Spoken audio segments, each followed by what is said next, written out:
Taro Adun, Commander. Our forward base has been established. The foolish Terrans continue to bring their forces to this platform. They will serve only to feed the Zerg swarm if we do not destroy them quickly.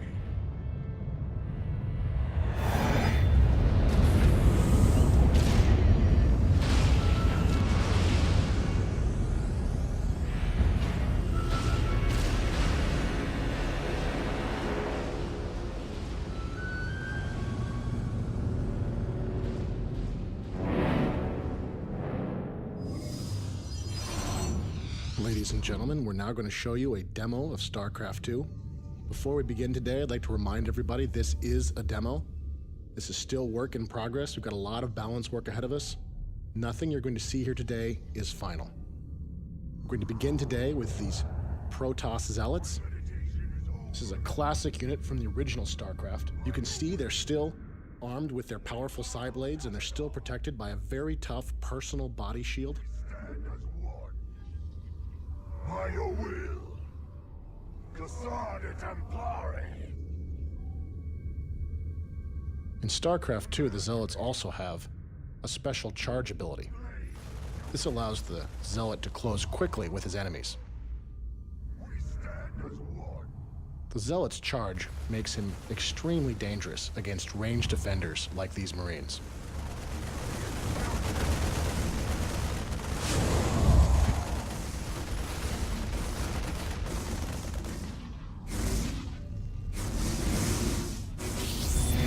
Attention, Protoss. This is Admiral Gascaville of the Terran Dominion. You will withdraw immediately or be annihilated. Terrans are bringing in their siege tanks. This is a classic unit from the original StarCraft, and they're in a classic Terran position, using that high ground against us. They're shelling our Zealots from range, forcing our Zealots to go the long way around, and you can see our infantry are just taking a pounding as they try to approach this Terran position. They just can't withstand all of that heavy Terran firepower. In order to attack a Terran position like this, that's so well defended, we're going to need to bring in another new Protoss weapon of war. After the destruction of Ire and the events of Brood War, the Protoss have been forced to adapt. They created these. These are the Immortals. They have a special type of Protoss shield. It's a hardened shield that activates only when the Immortal is struck by a very powerful attack. You can see the hardened shields are activating now, and they're absorbing most of this Terran fire. This makes the Immortal the perfect choice to assault this kind of defended Terran position.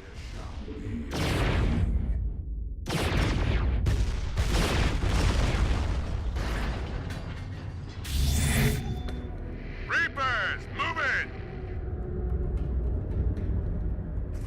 Slaughter 'em, boys! The Terrans are sending in their Reapers. This infantry unit is armed with 2 pistols and uses a jump pack to avoid different types of terrain. Their small pistols don't activate the hardened shields of the Immortals. This makes the Reaper the perfect choice for countering these powerful Protoss troops.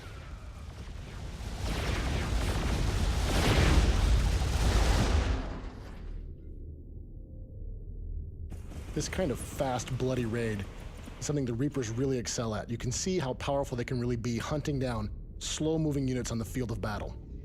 In addition, the Reapers can use their jump packs to be very effective base raiders.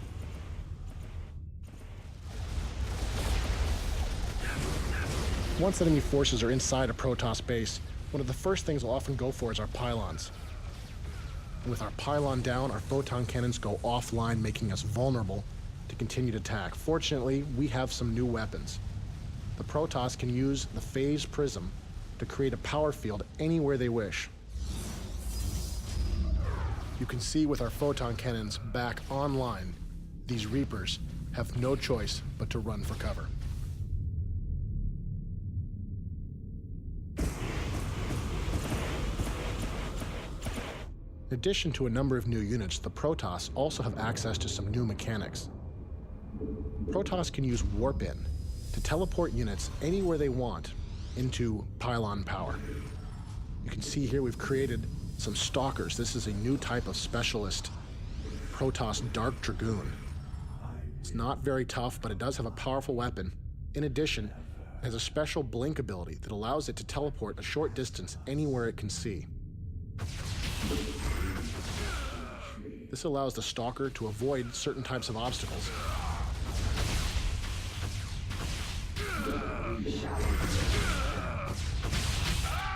And it also makes the Stalker very potent at chasing down fleeing enemy forces.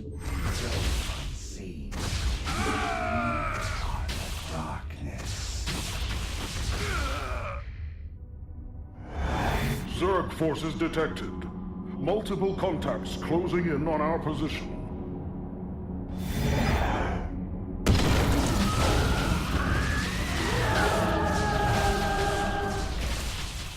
The Zerg have arrived sooner than we expected. You can see they're using their Nidus worms here to create a beachhead, sending Zerglings against us. You'll also notice that we're using our Stalkers here to blink away from these Zerglings. This is an example of how a skilled player can use the Stalker's blink ability to great advantage. Unfortunately, there's simply too many Zerglings for our Stalkers to survive. In order to deal with a Zerg infestation of this magnitude, we're going to need to bring in some additional reinforcements. Now, we've shown you how you can use the phase prisms to create a power field anywhere you wish, as well as warp in. These two mechanics can be used together to create a large army anywhere on the battlefield.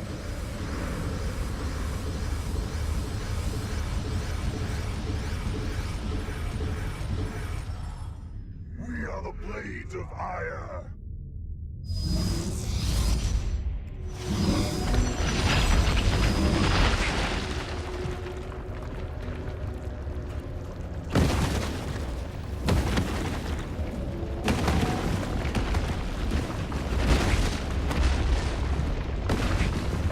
As you can see, StarCraft is still a game where large armies battle against large armies.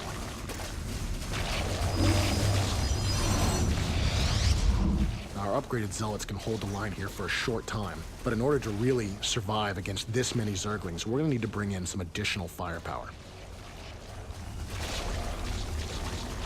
These are the Colossus. They're powerful robotic units that can use their long legs to step up and down cliffs. In addition, they have a powerful beam that sweeps backwards and forwards, able to do large amounts of damage to small, swarming units like these Zerglings. This makes the Colossus the ideal support unit for this group of Zealots.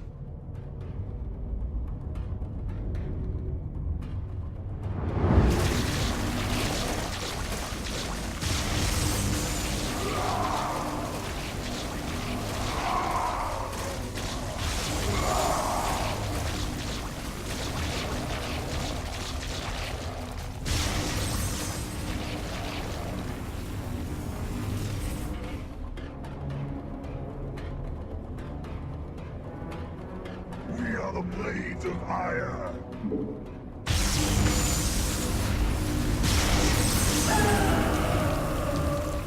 Now, while the Protoss have developed many new weapons, the Zerg have continued to evolve. These Zerglings are mutating into Banelings. These small, suicidal creatures are filled with explosive chemicals and corrosive acids. Makes the Banelings very potent against Zealots that have no defense, and even dangerous against the mighty Colossus. You can see our last Colossus here is forced to run, try to get to high ground in order to survive.